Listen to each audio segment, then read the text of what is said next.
네, 코로나19 수도권 확진자 비율이 늘어나고 있습니다. 수도권 곳곳에서 집단 감염이 계속 발생하고 있는데 이번에는 닭 도축 가공업체에서도 나왔습니다.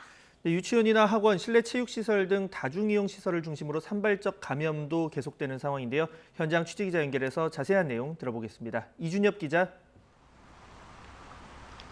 네, 경기 화성시 닭 가공업체 앞에 나와 있습니다. 예, 자 그곳에서 지금 확진자가 많이 나왔다고요?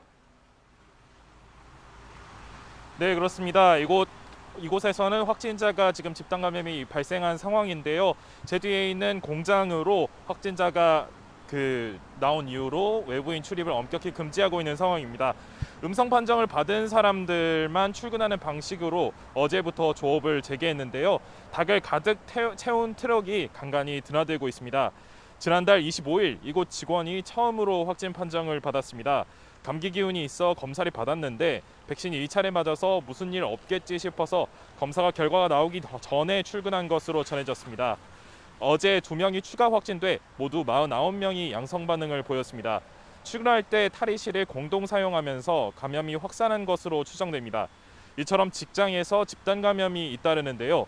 구로구 한 직장에서 확진자가 17명 나왔습니다. 지난달 28일 종사자 한 명이 처음 확진된 뒤 함께 식사하고 휴게실을 이용하면서 감염이 번진 것으로 파악됐습니다. 구로구 공사 현장에서도 서울시 거주자만 11명 확진자가 나왔고요. 타시도까지 합치면 34명에 이릅니다. 이 밖에 서울 응암동 식자재 마트에서 지난달 20일부터 40명, 양천구 부동산 업체에서 지난달 28일부터 직원 51명이 확진됐습니다. 네, 이런 가운데 수도권 곳곳에 있는 이 다중이용시설에서도 집단 감염 소식이 끊이지 않고 있죠.